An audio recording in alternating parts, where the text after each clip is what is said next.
Merci de suivre la TFM 20h sur les antennes de votre chaîne de télé préférée. Bonsoir à toutes et à tous, bienvenue dans cette principale édition. Les titres, c'est dans un instant. Hassan Diallo, l'agent de police mis en cause dans une affaire de corruption, échappe à la radiation. Le tribunal des flagrants délits de Dakar l'a condamné à 2 mois de prison avec sursis, un verdict qui a suscité beaucoup d'émotions au sein de sa famille. Dans ce journal, le témoignage exclusif de son épouse qui relate cette épreuve qu'elle a surmontée avec beaucoup de difficultés. Grève des transports routiers, l'engouement s'effrite au sein de la corporation. Le syndicat dirigé par Mansour Ndir a décidé de se rétracter. Le Rétramos, sous la tutelle de Modou Diouf, déclare que les grévistes ne sont motivés que par leur intérêt crypto-personnel. Pas moins de 43 sites ont été touchés par les inondations après la pluie qui s'est abattue dans la capitale hier. Les autorités tentent d'enrayer le phénomène à Guédiawaye. La mairie déploie 5 camions hydrocarbures pour venir à bout des eaux. En prélude à sa tournée prévue ce week-end dans les zones les plus affectées de la banlieue, le ministre du Renouveau urbain annonce que plus de 100 milliards ont déjà été injectés par l'État pour la gestion des inondations. Ce 25 août, date de départ du premier vol pour la Mecque, assurance de la délégation générale au pèlerinage, qui ajoute par ailleurs que le calendrier des vols sera respecté. L'instance vient de mettre en place une communauté du pèlerinage. Elle appelle les pèlerins à faire montre de discipline. Jeux olympiques de Rio, peut-être une chance de médaille pour Isabelle Sambou, repêchée de justesse malgré sa défaite concédée face à la japonaise Yoshida. Et pour ce qui est de l'invité du 20h, sachez qu'il s'agit de Maître Aliou Sow, président du Conseil national de la jeunesse. Il est interrogé par Antoine Diouf, une interview que vous pourrez suivre comme d'habitude tout de suite après ce journal. Voilà pour les titres, le développement, c'est tout de suite.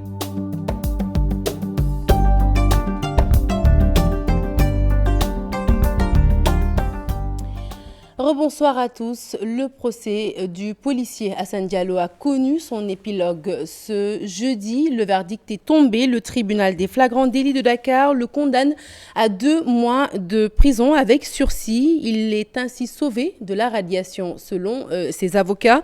L'autre prévenue, Sorna Bousso Ndiaye, écope, elle, d'1 mois avec sursis. Elle était accusée de complicité de corruption. Maître Aboubakri Barrow, un des avocats constitués pour la défense d'Hassan Diallo, que nous retrouvons tout de suite au micro d'Aminata Mbaresso. Le tribunal l'a déclaré coupable des faits de corruption passive. Dans la foulée, le tribunal l'a condamné à une peine de 2 mois assortie de sursis. Et cela veut dire quoi? Cela veut dire qu'il va sortir aujourd'hui même, parce qu'une peine assortie de sursis, c'est une peine que la personne ne purge pas. Mais encore, nous espérons qu'il va pouvoir continuer à être policier, dans la mesure où vous savez que le code de la justice militaire dispose que lorsque un agent appartenant au corps militaire ou paramilitaire est condamné à une peine de 90 jours ferme ou assorti de sursis, cet agent est immédiatement radié du corps auquel il appartient. Maintenant, là, la décision, c'est une peine de 2 mois assortie de sursis, soit 60 jours. À partir de ce moment, nous espérons qu'il va effectivement continuer à exercer ses fonctions de policier. Oui, Sorna Ndiaye a, elle, écopé d'une peine de 1 mois assortie de sursis. En ce qui la concerne, le tribunal l'a déclaré coupable du délit de corruption active de fonctionnaires, mais le tribunal l'a relaxé de chef de collecte de données à caractère personnel. Voilà, donc pour ce qui la concerne, c'est cette peine qui a été infligée par le tribunal. Et voilà, un dénouement heureux pour le policier Hassan Diallo, un grand soulagement surtout pour les membres de sa famille. C'est le cas de son épouse Ramatoulaye Dramé qui a accepté de confesser son calvaire au micro de nos reporters. Elle a vécu 1 mois reclus dans sa maison avec ses enfants pour fuir le regard accusateur des voisins. Une épreuve qu'elle a certes surmontée mais qui semble lui avoir laissé des marques à vie. Son témoignage exclusif recueilli dans ce reportage signé Aminata Mbaresso. De l'ombre, elle passe à la lumière avec un visage tout radieux, le sourire des grands jours, le sourire de la délibération. Quand j'ai regardé la vidéo, j'avais l'impression que le monde s'effondrait autour de moi. J'étais devenue la risée de tout le quartier.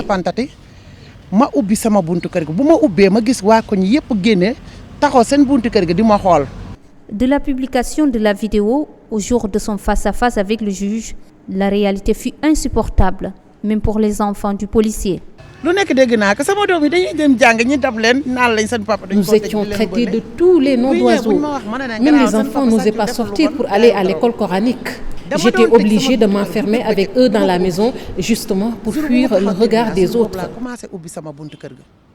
18 années au service de la police, Madame Diallo n'aurait jamais imaginé un tel sort s'abattre sur son époux.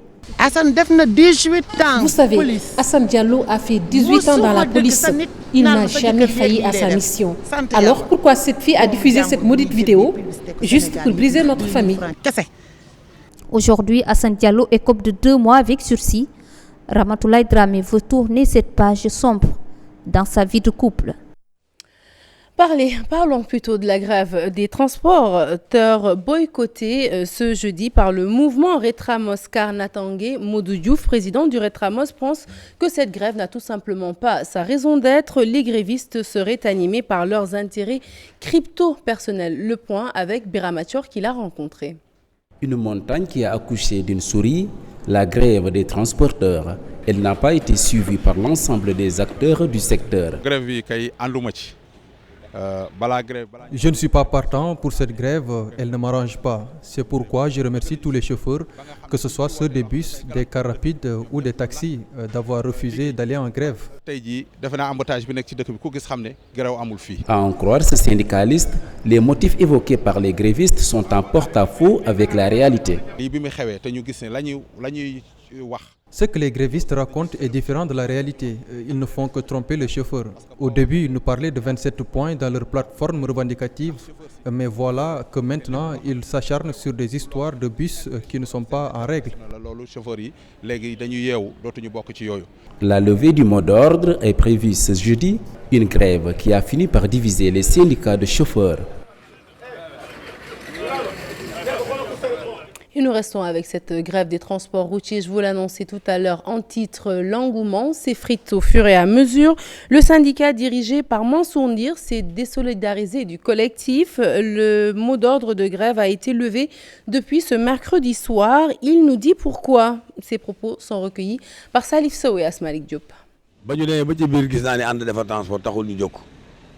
Ça se voit que la structure And Defar Transport ne les intéresse pas. Pourquoi? Je ne saurais répondre à cette question. Nous avons déposé un préavis de grève avec des points de revendication.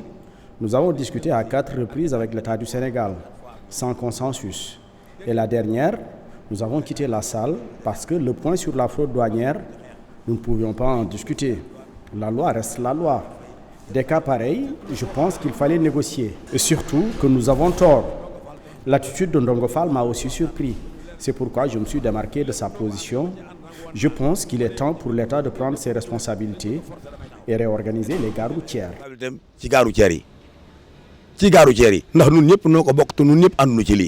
Et nous parlons cette fois-ci du ciel qui a ouvert ses vannes hier sur la capitale Dakar, provoquant du coup des inondations. À Guédiawaye, la mairie de ville vient de déployer 5 camions hydrocarbures sur le terrain. Un début de solution selon les autorités locales qui toutefois attendent de l'appui du pouvoir central. Les propos du directeur technique de la ville de Guédiawaye, Ahmad Anne, sont toujours recueillis par nos correspondants dans la banlieue, Salif Sow et Asmalik Diop. On a débloqué rien que pour unité 3 et unité 6, 5 camions d'hydrocureurs qui sont déployés par la ville de Guédiawaye. C'est une solution provisoire parce que le maire est en train de mener des études avec l'État du Sénégal et notamment avec la Géroute dans le cadre du projet Promoville, c'est-à-dire le projet de modernisation des villes. Alors l'unité 1, l'axe unité 1, unité 6 est pris en priorité.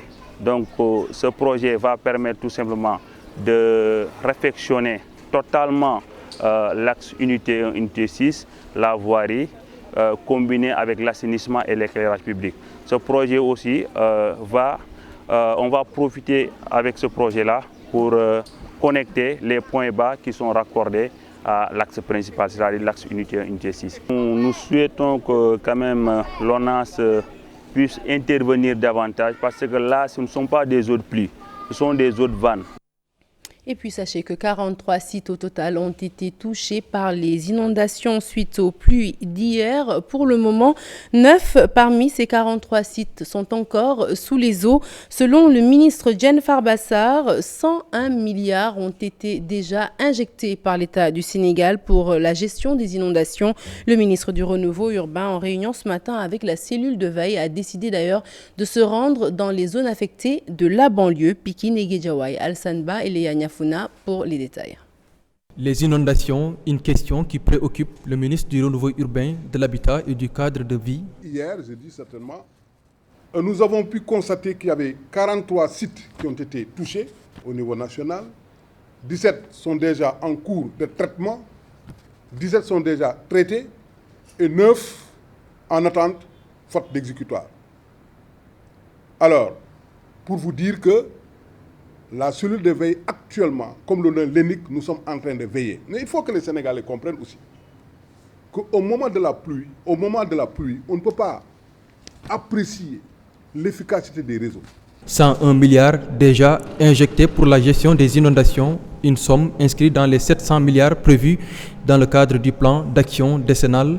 Quand mes services techniques ont pu agglutiner l'ensemble des dépenses injectées pour les inondations, on a pu voir que le montant était estimé à 101 milliards au lieu de 110 milliards. Parce que si on prend en compte l'ADM, l'ONAS, le ministère de l'Hydraulique bien entendu, le ministère que je dirige, l'ensemble des enveloppes, des matrices d'action qui accompagnent le plan d'action décennal. Diène Farba-Sarr et la cellule de veille ici présente comptent effectuer ce vendredi une descente dans les villes de Pikine et de Guédiawaye. Déjà, nous sommes rendus à Kaffrine 2 fois, à Kaolack 2 fois, à Matam, Ourossogui et Saint-Louis. Nous avons pu quand même régler les problèmes que nous avons pu identifier sous forme de digues, de diguettes, de bassins de dissipation, de bassins excavés.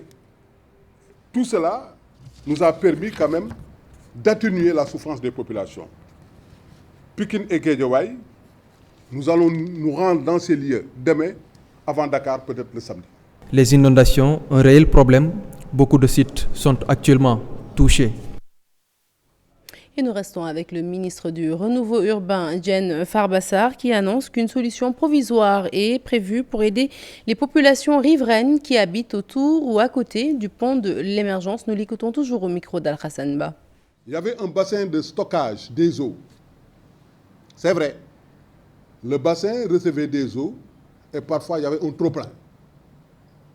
Mais le trop-plein ruisselait normalement vers des terres qui ne sont pas des terres goudronnées.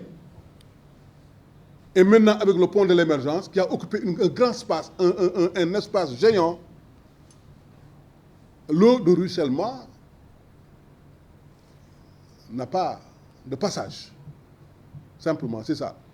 Et donc, nous sommes en train de réfléchir avec tous les services techniques sur les moyens et méthodes qu'il faut utiliser vraiment pour régler ce problème d'une manière provisoire.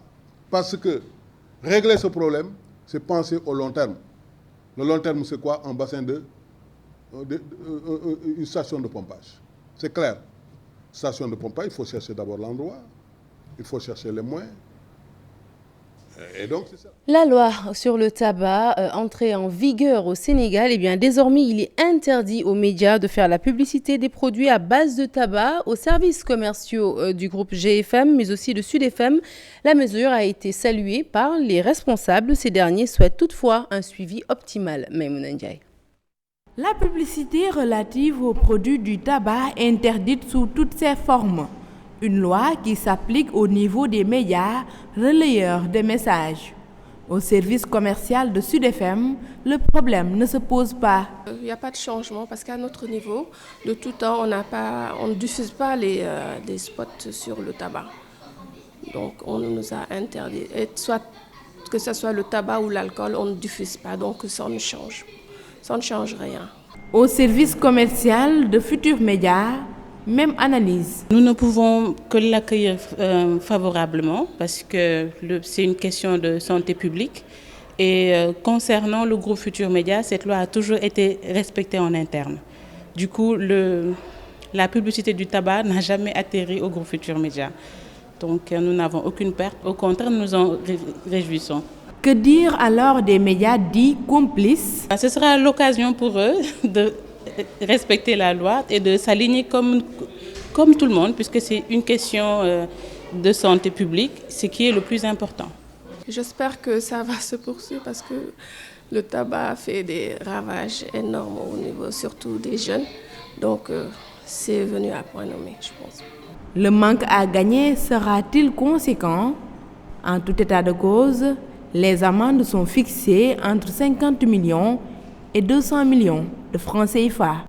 Et ça y est donc, la liste tabac a gagné son combat puisque la loi anti-tabac vient d'être promulguée avec une interdiction de fumer dans les lieux publics. Et bien, pour être en conformité avec cette loi, certains bars, mais aussi certains restaurants et hôtels de la place ont déjà réservé un espace pour les fumeurs en attendant de construire des fumoirs. Ils prévoient de le faire dans 6 mois, justement, les fumoirs, le délai réservé le délai fixé par les autorités compétentes. C'est un reportage de Chartidiane John. Après la mise en œuvre de la législation sur le tabac, désormais il est formellement interdit de fumer dans l'espace public sénégalais et déjà dans certains hôtels, casinos, soit un isoloir ou un espace pour fumeurs existe déjà. On avait découpé notre salle en 2 parties. On avait une salle fumeur et une salle non fumeur. Alors, depuis très longtemps, on a habitué notre clientèle à s'habituer à cet espace fumeur comme à s'habituer à un espace non fumeur. Nous sommes un établissement commercial.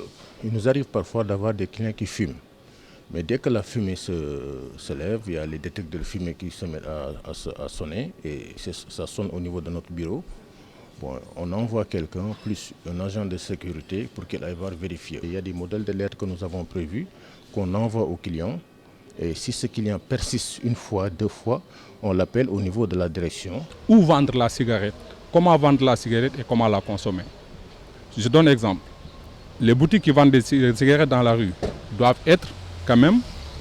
avoir au moins une accréditation ou bien une licence. Dans ce café, les responsables soulignent qu'ils ont un projet de construction de fumoirs car ils ont une clientèle particulière. Il est possible qu'à l'avenir, il va falloir qu'on puisse les créer en fumoir pour au moins qu'on ne puisse pas les léser. En attendant, installation hôtelière, café ou restaurant ont 6 à 9 mois pour être en conformité avec la loi, c'est-à-dire construire des fumoirs.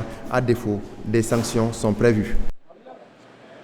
Et parlons de tout à fait autre chose, du domaine de la finance, pour vous dire que les pays de la CEDEAO passent à l'évaluation plus d'1 an après l'entrée en vigueur du tarif extérieur commun, occasion pour appeler justement ces pays non signataires de s'y mettre. La réunion des ministres des Finances sur le TEC s'est ouverte ce matin à Dakar. Les détails avec le ministre du Budget, Birima Mangara. Il est au micro d'Al-Hassan Ba. La rencontre est importante parce qu'il nous faut réfléchir sur les forces et les faiblesses de cet instrument qui guide cette communauté vers l'intégration et vers l'union douanière et économique, vers la création d'une zone de libre-échange. C'est important parce qu'aujourd'hui, nous sommes dans un marché global concurrentiel et surtout avec nos rapports avec l'Union européenne. Et là, largement, le président de la Commission est intervenu et nous avons la possibilité, avec ces accords, de voir tous les 5 ans et de faire le point, de réviser. Donc, nous allons, à l'issue de ces rencontres, dégager des recommandations qui vont permettre à certains pays qui sont en retard de s'aligner au groupe qui est déjà qui applique parfaitement ce tarif extérieur et peut-être d'aller vers la signature de l'accord commercial, l'accord de coopération avec la Mauritanie pour faire de la zone ouest une véritable zone, une véritable communauté de destin économique. Et puis de l'économie, nous passons à l'environnement pour vous dire que la destruction des forêts hante le sommeil des militaires de la base militaire de Thiès. Des centaines de soldats sont mobilisés pour participer à la journée militaire de plantation d'arbres. Ainsi, 5000 arbres ont déjà été reboisés. Cette journée a été également une tribune pour les forces de défense afin de combattre la destruction de nos forêts. Une correspondance signée Charanta Diop et Seïla Tira. Ils sont plus d'une centaine de militaires à être présents à cette journée nationale de plantation d'arbres. Ces militaires venus de la base militaire de Thiès sont mobilisés pour lutter contre la destruction de nos forêts. Rassemblement, commandement militaire, prêt à exécuter les ordres. Le décor est ainsi planté. Il s'agit de plus de 5000 arbres qui ont été plantés autour du périmètre. L'armée nationale, en plus de ses missions de défense et de sécurité, et aussi au cœur du développement de notre pays. C'est pourquoi aujourd'hui même, plus de 1500 hommes venant de toutes les unités de l'armée, aujourd'hui ont planté plus de 5000 plants. L'armée nationale, en reboisant nos forêts ici à Thiès, est en train de jouer sa partition dans cette lutte contre les changements climatiques. Le reboisement, c'est une technique. En fonction de chaque écosystème, il y a des espèces adaptées. Aujourd'hui, nous avons mis le focus sur les épineux qui, justement, résistent à la sécheresse. Le commandant de la zone militaire ainsi que les troupes ont pris l'engagement de renforcer les moyens pour assurer l'entretien de ces arbres. De Thiès jusqu'à Mont-Roland. Ici, au centre de Mont-Roland, il est question d'entraîner nos unités dans des zones boisées et semi-boisées. Mais comme vous pouvez le constater, il y a certains endroits ici qui ne sont plus boisés du tout. Donc ça s'est déteint un peu sur le terrain d'entraînement que nous visons pour l'entraînement de nos troupes. Et c'est pour ça qu'on va essayer de régénérer cette petite forêt. Une meilleure protection des forêts, c'est l'appel lancé par les autorités des forces de défense. L'actualité politique à présent pour parler du Haut Conseil des collectivités territoriales qui divise les conseillers à Gandon. À l'origine de leurs différends, le choix porté sur un conseiller municipal qui n'aurait pas la légitimité de siéger selon ses détracteurs et pour cause, il n'a assisté à aucun conseil municipal depuis près de 2 ans. Nous écoutons Khalil Louba, premier adjoint au maire de la commune de Gandon pour les détails. Ses propos sont recueillis par Ousseynou Diop et Habib Seka. On s'est retrouvé avec 2 candidats, dont cette personne que nous ne considérons pas comme pouvoir nous représenter. Et nous avons crié très haut, très fort, très tôt, pour dire que cette personne ne peut pas représenter le conseil de la commune de Gandon. Ne peut pas représenter le département de Saint-Louis au nom du conseil de la commune de Gandon, parce qu'il s'agit de cela. On ne nous a pas entendus. Il paraît que cette personne va passer comme titulaire. Et nous disons, nous ne sommes pas d'accord. Nous l'avons dit, nous le soutenons, il ne nous représente pas. Il paraît que les résultats officiels vont tomber demain. Et s'il se passe demain, que lui, il est pris comme candidat titulaire, en tout cas, nous prenons acte et nous lutterons contre, et jusqu'au bout. Le candidat qu'on dit qu'il va être le titulaire représentant le département de Saint-Louis de l'APR ne représente pas la commune de Gandon. Voilà ce que nous disons. Comptez-vous lutter ? Mais comme ça, nous le disons au Sénégal tout entier. Après, nous avons notre moyen de lutte qu'on ne va pas dévoiler aujourd'hui. Et nous restons toujours avec cette institution objet de polémique au niveau de la classe politique. Le modèle de Ibrahima Sall dénonce les investitures du Haut Conseil des collectivités territoriales concernant le fonctionnement de Benno Bokk Yakaar. Il dit regretter la division, notamment dans le département de Kébémer. Déclaration faite en tournée politique à Darou Mourti. Le modèle d'Ibrahima Sall dit refuser d'être écrasé par des militants de la 25e heure. Je vous propose de l'écouter au micro de Mohamed Diop et Talassane. Nous serons les derniers des Mohicans. Nous sommes un parti politique. Les décisions que nous prenons aujourd'hui dépendront du développement de la situation politique. Mais nous sommes les premiers et nous serons les derniers, je l'ai toujours dit. Mais nous n'accepterons pas d'être écrasés par des gens qui sont de la 25e heure et qui pensent aujourd'hui, par la désinformation, faire croire aux autres que le modèle est un parti, alors qu'en face, des partis lilliputiens prennent la place alors que c'est les gens du modèle qui ont travaillé depuis et qui continueront de travailler pour le chef de l'État. Oui, ça nous l'avons dit. Vous avez vu le communiqué de truc. Nous n'avons pas été d'accord avec nos amis de la paire dans aucune région. Alors qu'aujourd'hui, si vous prenez un département comme Gossas, vous prenez des départements comme Bambey, notamment aussi à Kébémer, où aujourd'hui, les gens ont eu le culot de proposer au modèle des postes de suppléants. Ce n'est pas acceptable. Pèlerinage à la Mecque à présent. Le départ du premier vol est prévu le 25 août prochain. La délégation générale au pèlerinage assure que le calendrier des vols sera respecté. Elle vient de mettre en place d'ailleurs une communauté du pèlerinage qui va insister sur la discipline des pèlerins. La délégation générale a rencontré ce matin les préposés au pèlerinage. Le CISAS a abrité la cérémonie. C'était en présence de Chérif Dia, compte rendu. C'est le dernier briefing des pèlerins à une semaine du départ du premier vol vers les lieux saints de l'islam. La délégation générale au pèlerinage s'engage à respecter le calendrier des vols. Inch'Allah ta'ala, le premier vol va partir d'ici le 25 août à 4 h du matin. Je peux aujourd'hui donner les gages au peuple sénégalais, aux citoyens sénégalais, lui dire qu'en ce qui concerne l'administration du Hajj, tout ce qui est humainement possible, je souligne, tout ce qui est humainement possible sera fait pour que le pèlerin sénégalais aille en toute sécurité et revienne en toute sécurité. En plus de ces engagements, le professeur Abdoulaziz Kébé et son équipe annoncent la mise en place d'une communauté du pèlerinage. Sans cette communauté-là, nous serons un ensemble de personnes, des individus en fait, qui seront côte à côte, mais qui ne seront pas ensemble. Or, être côte à côte n'est pas utile, c'est être ensemble qui est efficient, qui permet de mutualiser et les ressources morales et les ressources spirituelles, qui permet de se soutenir, de se solidariser pour aller dans le même but. C'est pour ça que nous avons parlé de cette communauté de pèlerinage. La délégation générale au pèlerinage veut également s'attaquer à l'indiscipline des pèlerins. J'insiste sur la discipline, qui ne signifie pas maintenant le fait d'imposer des lois, de contraindre les gens contre leur gré. La discipline, c'est un consensus sur des règles qui nous permettent d'aller vers le bien de tout le monde, de sauvegarder le bien de tout le monde. La délégation générale au pèlerinage affiche ses intentions pour l'organisation d'un pèlerinage sans couac en attendant d'être confronté aux réalités. Le khalife général des Mourides dans la capitale, Dakar, depuis ce matin, Serigne Cheikh Sidi Mokhtar Mbacké est accompagné d'une forte délégation. Le guide du mouridisme va sacrifier à la traditionnelle audience qu'il accorde aux futurs pèlerins.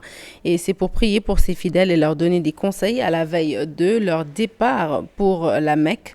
Le khalife général des Mourides séjournera à Dakar pendant une dizaine de jours à son domicile, 6 aux HLM1. C'est parti pour le sport.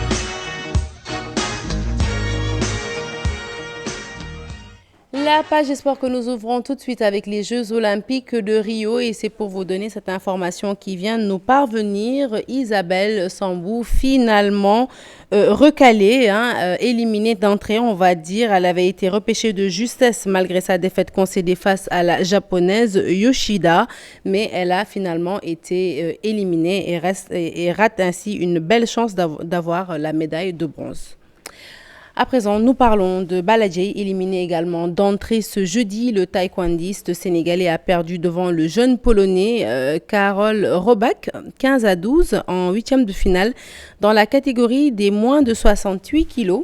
Néanmoins, si Robak arrive en finale, Baladjé pourrait être repêché pour le concours de bronze. Et voilà donc nos athlètes qui rentrent bredouilles. Merci d'avoir suivi ce journal qui est à présent terminé. Prochain rendez-vous de l'information, plutôt le tout en images à 0h. L'info qui continue sur votre site www.igfm.sn. Et tout de suite, j'ai le plaisir de passer le témoin à Bouba qui m'a déjà rejoint sur le plateau pour permanence. Rebonsoir Bouba. Bonsoir Sarah, je te croyais à Rio. Ah c'est bon. Pas encore? Rio, tu sais, angle des Almadies. D'accord, pour Rio des Almadies.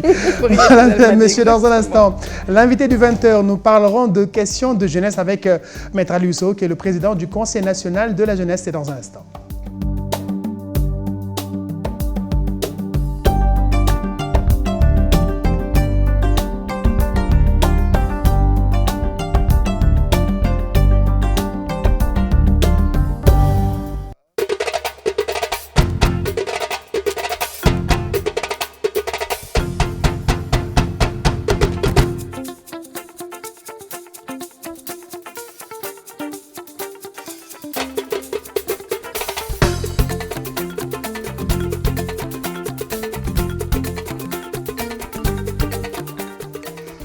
Le point final de ce 20h, vous le savez, c'est l'invité de la rédaction de la télévision Futur Média. Je vous le disais à l'instant, nous parlons de questions de jeunesse avec, bien sûr, le président du Conseil national de la jeunesse, Maître Ali Ousso, est interrogé par Antoine Diouf. Antoine, bonsoir.